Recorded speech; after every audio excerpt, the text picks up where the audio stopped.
Assalamualaikum warahmatullahi wabarakatuh. Kami dari kelompok 5 yang beranggotakan dari saya, Adi Setiawan, dengan NIM 200432619276 dan Aldina Alfi Cahyani dengan NIM 200432619289 ingin mempresentasikan tentang hasil diskusi kami tentang ekonomi sektor publik, konsep eksternalitas dan barang publik dan sumber daya milik bersama.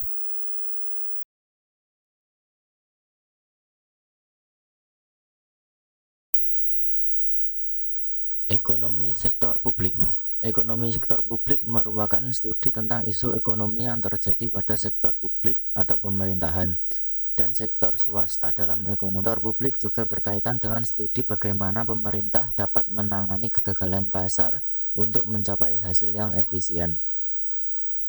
Ekonomi sektor publik juga berkaitan dengan membenarkan keberadaan pemerintah dan menjelaskan bagaimana mereka dapat mempengaruhi kegiatan ekonomi. Inti dari ekonomi sektor publik adalah bagaimana cara pemerintah dan swasta mencapai tujuan-tujuan tertentu seperti kesejahteraan rakyat melalui pertumbuhan ekonomi atau penyediaan barang-barang publik yang lebih merata dan adil. Perbedaan sektor publik dan swasta. Tujuan organisasi. Dilihat dari tujuannya, organisasi sektor publik berbeda dengan sektor swasta. Perbedaan menonjol terletak pada tujuan memperoleh laba. Pada sektor publik adalah pemberian pelayanan publik dan penyediaan pelayanan publik. Sedangkan pada sektor swasta terdapat tujuan untuk memaksimumkan laba atau profit motif. Kesimpulannya adalah antara swasta dan publik itu sama-sama memberikan pelayanan publik namun berbeda dalam tujuannya.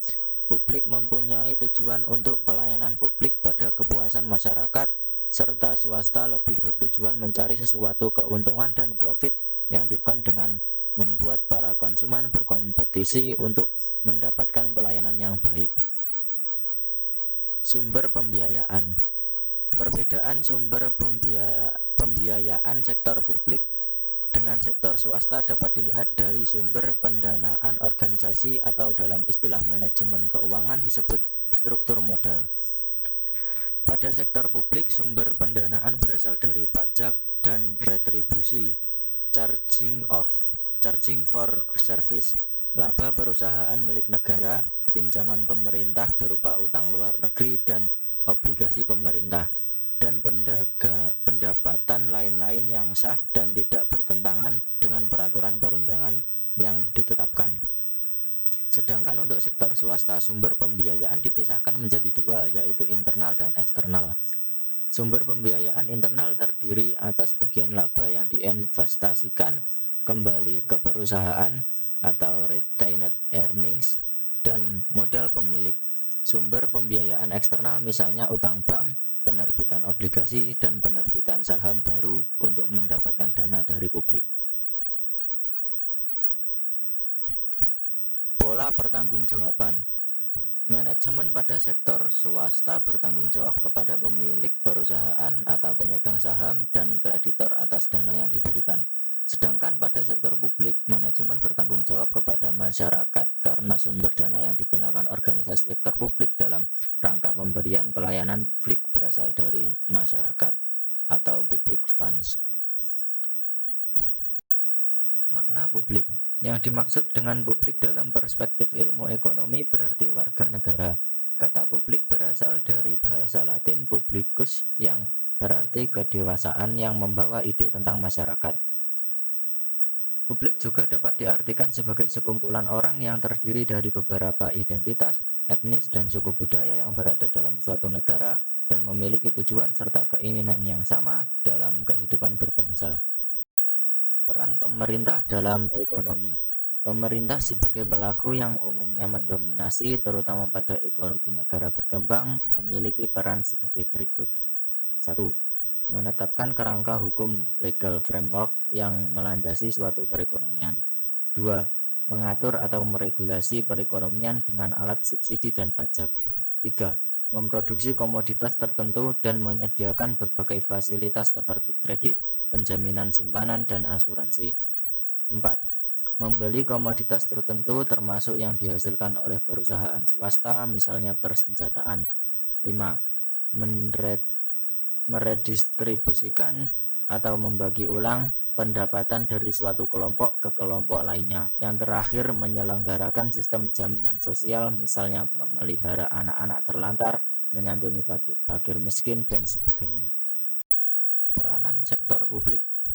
Peranan ekonomi sektor publik bertujuan untuk memberikan suatu prasarana serta meningkatkan kebutuhan ekonomi suatu masyarakat. Di samping itu juga mampu memproduksi barang dan jasa yang berguna untuk pertahanan, pendidikan, keamanan, serta perhubungan. Adapun peran yang diberikan oleh ekonomi sektor publik yaitu 1. Untuk mengkondusifkan sektor ekonomi. 2. Untuk memfasilitasi pertumbuhan dan daya saing industri dan sektor swasta. 3. Untuk mendukung kebutuhan tenaga kerja. 4.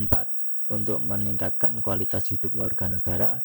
5. Menyediakan sebuah kerangka atau lapangan pekerjaan berbasis sistem legal yang diperlukan untuk membawa perekonomian ke fungsinya semula. 6. Memproduksi barang dan jasa yang berguna untuk pertahanan, pendidikan, keamanan, perhubungan, dan sebagainya. 7. Membeli barang dan jasa dari sektor swasta dan kemudian menyalurkannya ke perusahaan dan rumah tangga. 8. Melakukan redistribusi pada pendapatan.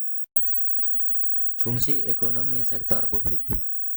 Fungsi ekonomi sektor publik adalah 1. Untuk melakukan kegiatan ekonomi strategis dan penting bagi pertumbuhan negara ini, yang jika kegiatan ekonomi strategis ditangani oleh swasta akan mendistorsi tujuan nasional. 2. Untuk mencapai pembangunan daerah yang seimbang atau sesuai porsi untuk mengurangi perbedaan pendapatan antar daerah satu dengan daerah yang lainnya. 3. Untuk mengurangi permanent difference pendapatan. 4. Untuk menghindari konsentrasi bubuk ekonomi di beberapa tangan.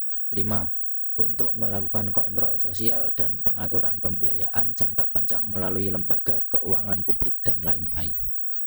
Materi selanjutnya yang akan dibahas yaitu eksternalitas. Eksternalitas merupakan efek atau dampak dari kegiatan ekonomi yang secara langsung mempengaruhi pihak ketiga yang tidak terkait dengan kegiatan tersebut. Eksternalitas terjadi ketika tindakan dari seseorang atau perusahaan mempunyai dampak terhadap pihak lain tanpa adanya kompensasi oleh individu atau perusahaan yang bertindak. Jika dampaknya bagi orang lain itu buruk, maka disebut eksternalitas negatif. Namun, jika dampaknya baik, disebut eksternalitas positif. Eksternalitas sering disebut sebagai penyebab pasar yang tidak efisien atau kegagalan pasar. Hal ini dikarenakan pembeli dan penjual mengabaikan efek-efek eksternal dari tindakan-tindakan mereka saat menentukan berapa banyak permintaan atau penawaran. Maka, keseimbangan pasar menjadi tidak efisien ketika ada eksternalitas. Artinya, keseimbangan pasar gagal memaksimalkan manfaat bagi masyarakat secara keseluruhan. Eksternalitas ditinjau dari segi pihak-pihak yang melakukan dan pihak yang menerima akibat dari eksternalitas dapat dibagi menjadi 4, yaitu 1. Efek atau dampak suatu produsen terhadap produsen lain. 2. Efek atau dampak samping kegiatan produsen terhadap konsumen. 3. Efek atau dampak dari suatu konsumen terhadap konsumen lain. Dan yang terakhir, efek akan dampak dari suatu konsumen terhadap produsen. Sedangkan jenis eksternalitas yang ditinjau dari segi dampaknya dapat dibagi menjadi 2, yaitu eksternalitas positif dan eksternalitas negatif. Eksternalitas positif. Eksternalitas positif adalah manfaat yang diberikan dari aktivitas ekonomi suatu pihak bagi pihak lain yang tidak terkait, tetapi manfaat tersebut tidak dialokasikan di dalam pasar. Contohnya, 1. Riset dan pengembangan. Perusahaan yang menemukan teknologi baru sebagai hasil dari kegiatan penelitian dan pengembangan menciptakan manfaat yang membantu masyarakat secara keseluruhan. Misalnya, penelitian semikonduktor tidak hanya bermanfaat bagi produsen semikonduktor, tetapi juga bagi industri telekomunikasi modern, stereo, dan perangkat komputer. 2. Pembangunan infrastruktur. Pembangunan jalan dan jaringan transportasi lainnya bermanfaat bagi mobilitas barang dan orang. Tidak hanya itu, agen real estate juga mendapatkan keuntungan dan memperoleh komisi yang lebih tinggi. Harga real estate menjadi naik karena pembangunan membuat aksesibilitas yang lebih baik. 3. Pendidikan dan pelatihan. Perbaikan sistem pendidikan dan pelatihan tidak hanya bermanfaat bagi pekerja dan perusahaan saja, tetapi itu juga bermanfaat bagi perekonomian secara keseluruhan. Dengan pendidikan dan pelatihan yang baik, pekerja mendapatkan gaji yang lebih tinggi dan perusahaan dapat meningkatkan produktivitas. Sedangkan bagi perekonomian, hal itu akan merangsang pertumbuhan ekonomi, menurunkan tingkat pengangguran, meningkatkan pendapatan masyarakat, barang lebih murah dan bervariasi, dan berkurangnya angka kejahatan. Dan yang keempat, vaksinasi. Dengan adanya vaksinasi, misalnya suntikan antibodi terhadap suatu penyakit, maka suntikan tersebut selain bermanfaat bagi orang yang bersangkutan, juga bermanfaat bagi orang lain, yakni tidak tertular penyakit. Eksternalitas negatif. Eksternalitas negatif adalah konsekuensi negatif dari aktivitas ekonomi atau konsumsi atau produksi suatu pihak ke pihak ketiga yang tidak terkait. Contohnya, 1. Emisi gas buang dari kendaraan bermotor yang mengakibatkan polusi udara merupakan eksternalitas negatif karena menciptakan asap yang mau tak mau terhirup orang lain. 2. Tumpahan minyak kapal tanker yang mengakibatkan polusi air merupakan eksternalitas negatif karena dapat menghancurkan ekosistem di laut dan mempengaruhi orang-orang yang tinggal di daerah pesisir. 3. Gonggongan anjing menciptakan eksternalitas negatif karena para tetangga akan terganggu dengan suara itu, sedangkan pemilik anjing cenderung tidak peduli dengan seberapa sering anjing mereka menggonggong. Dan yang keempat, merokok. Merokok juga merupakan eksternalitas negatif karena menghasilkan efek negatif tidak hanya bagi perokok itu sendiri, tetapi juga bagi kesehatan orang lain di sekitar perokok atau perokok pasif. Ya, kita akan membahas materi tentang jenis-jenis eksternalitas yang ditinjau dari segi-segi pihak yang melakukan dan pihak yang menerima akibat dari eksternalitas. Efek atau dampak satu produsen terhadap produsen lain.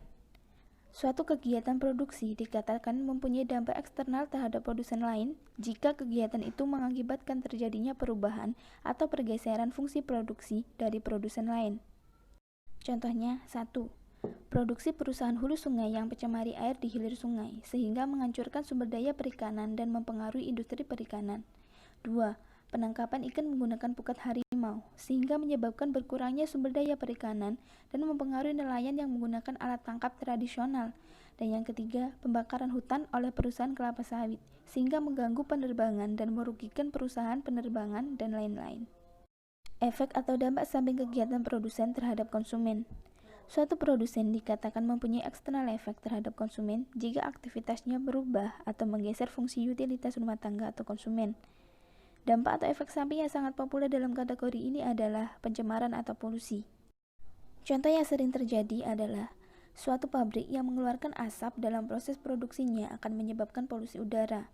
Udara kotor tersebut akan dihirup oleh masyarakat yang bertempat tinggal di sekitar pabrik. Hal ini menyebabkan utilitas masyarakat tersebut untuk tinggal di sekitar pabrik menjadi turun karena pabrik tidak memberikan ganti rugi apapun kepada masyarakat. Efek atau dampak dari suatu konsumen terhadap konsumen lain. Dampak konsumen terhadap konsumen lain terjadi jika aktivitas seseorang atau kelompok tertentu mempengaruhi atau mengganggu fungsi utilitas konsumen yang lain.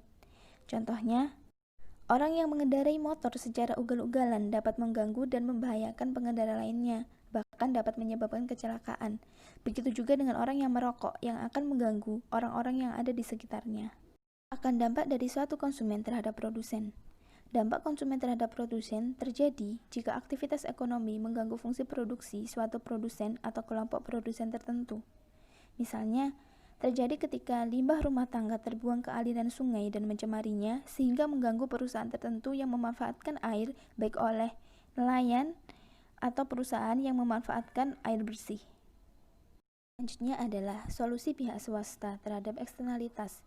Dalam prakteknya, bukan hanya pemerintah saja yang perlu dan dapat mengatasi eksternalitas, melainkan juga pihak-pihak non-pemerintah, baik itu pribadi atau kelompok maupun perusahaan atau organisasi kemasyarakatan.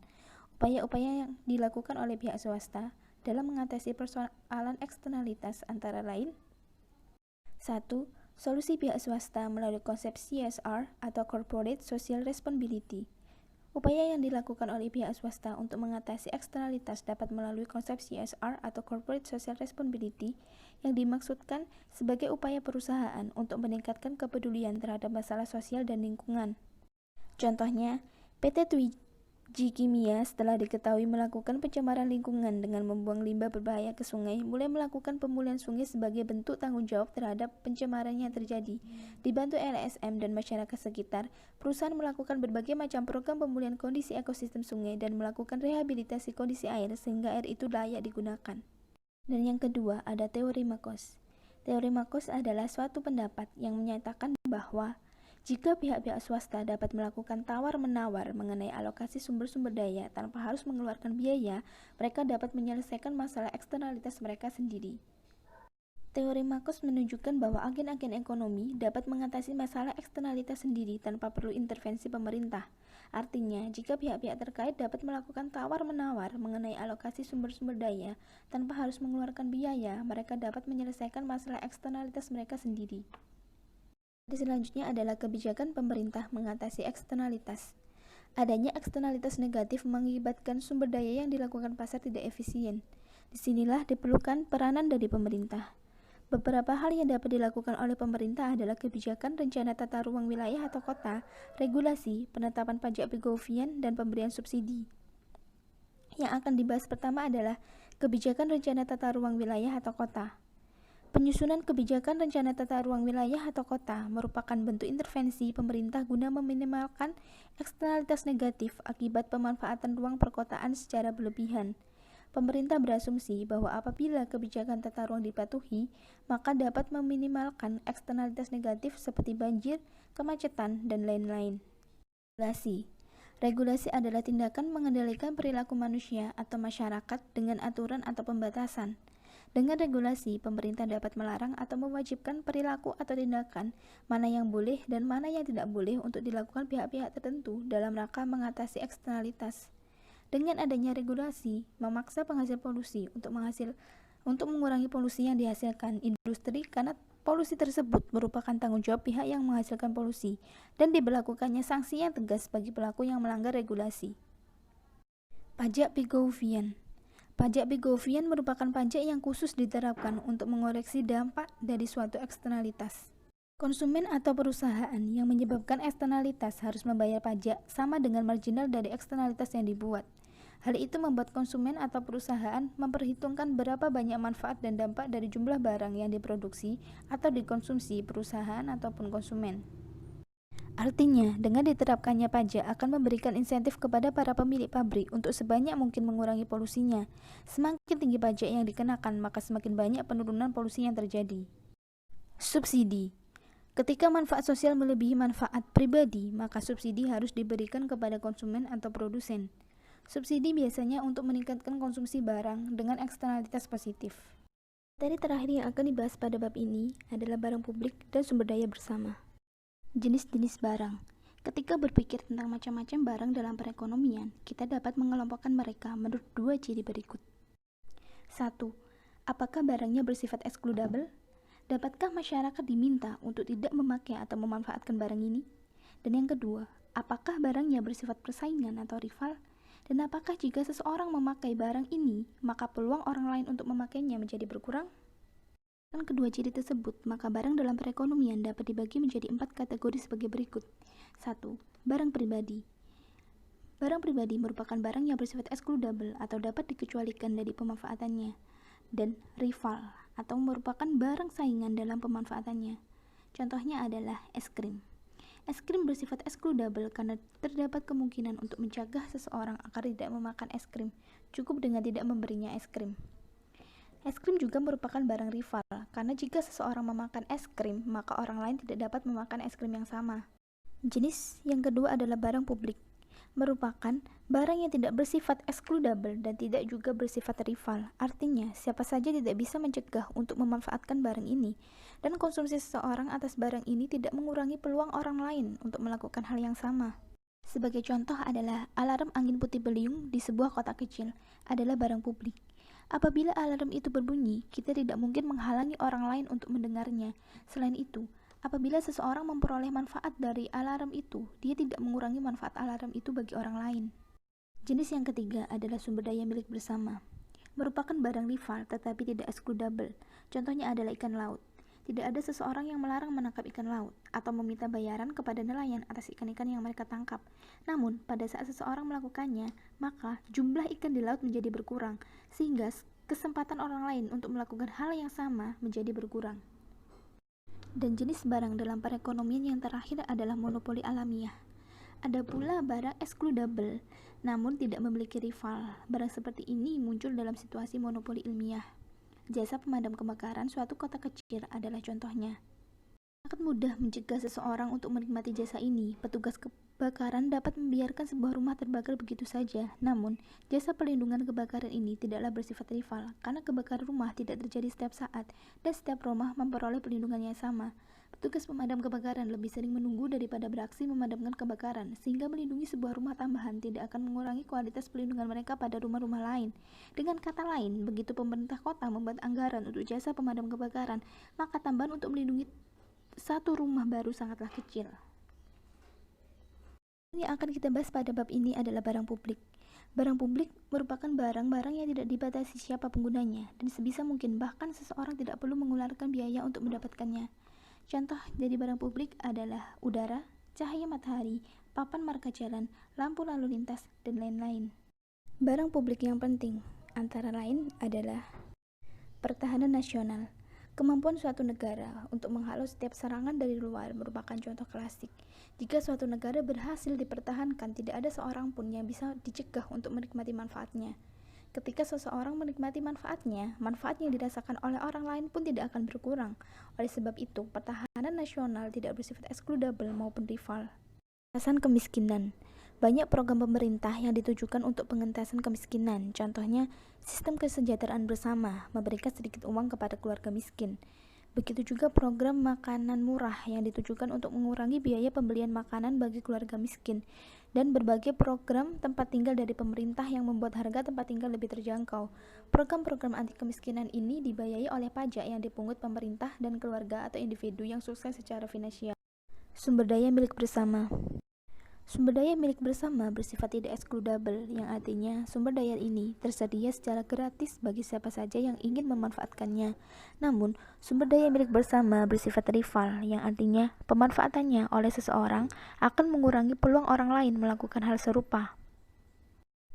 Sumber daya milik bersama yang penting antara lain: 1. Air dan udara bersih. Pasar tidak mampu melindungi lingkungan hidup dengan baik. Polusi merupakan eksternalitas negatif yang dapat diatasi oleh pemerintah dengan regulasi atau pemberlakuan pajak atas kegiatan-kegiatan yang menghasilkan polusi. Air dan udara bersih adalah sumber daya milik bersama, seperti hanya lahan pengembalaan terbuka, dan polusi yang terlalu besar sama saja dengan pemakaian lahan umum yang berlebihan. Turunnya kualitas lingkungan adalah tragedi lahan bersama versi modern. Sumber daya milik bersama yang penting yang kedua adalah jalan yang padat. Jalan raya merupakan barang publik atau sumber daya milik bersama. Jika jalan raya tidak padat, maka pemanfaatannya oleh seseorang tidak akan mempengaruhi orang lain. Namun, ketika seseorang menggunakan jalan raya dalam keadaan padat, jalan raya menjadi semakin padat dan orang lain harus mengendarai kendaraan yang lebih lambat. Pada kasus ini, jalan raya adalah sumber daya milik bersama. Salah satu cara pemerintah mengatasi masalah kemacetan lalu lintas adalah dengan memberlakukannya biaya atas jalan tol. Artinya, untuk masuk ke jalan itu, setiap pengendara mobil harus bayar. Pada dasarnya, ongkos tol ini seperti pajak atas eksternalitas dari kemacetan lalu lintas. Free riders dalam penyediaan barang publik. Free riders adalah permasalahan yang muncul dalam penyediaan barang publik terkait dengan kedua sifatnya, yaitu tidak rival dan tidak excludable. Free riders ini adalah seseorang yang ikut menikmati barang publik tanpa mengeluarkan kontribusi tertentu. Sementara sebenarnya ada pihak lain yang berkontribusi untuk mengadakan barang publik tersebut. Contohnya adalah orang yang tidak membayar pajak tapi ikut menikmati jasa-jasa atas barang-barang yang diadakan atas biaya pajak. Tragedy of the Commons atau tragedi kepemilikan bersama. Tragedi kepemilikan bersama adalah sebuah perumpamaan yang menggambarkan mengapa sumber daya umum digunakan lebih dari yang diinginkan dari sudut pandang masyarakat secara keseluruhan. Sumber daya umum cenderung digunakan secara berlebihan ketika individu tidak dikenakan biaya untuk penggunaan mereka. Hal ini mirip dengan eksternalitas negatif. Contohnya adalah ikan di lautan yang diambil bebas oleh siapa saja tanpa ada keharusan untuk konservasi terumbu karang, dan lain sebagainya akibat overeksploitasi, lautan rusak, dan lain-lain. Cukup sekian presentasi yang dapat kami sampaikan. Apabila ada kesalahan, kami memohon maaf yang sebesar-besarnya. Terima kasih.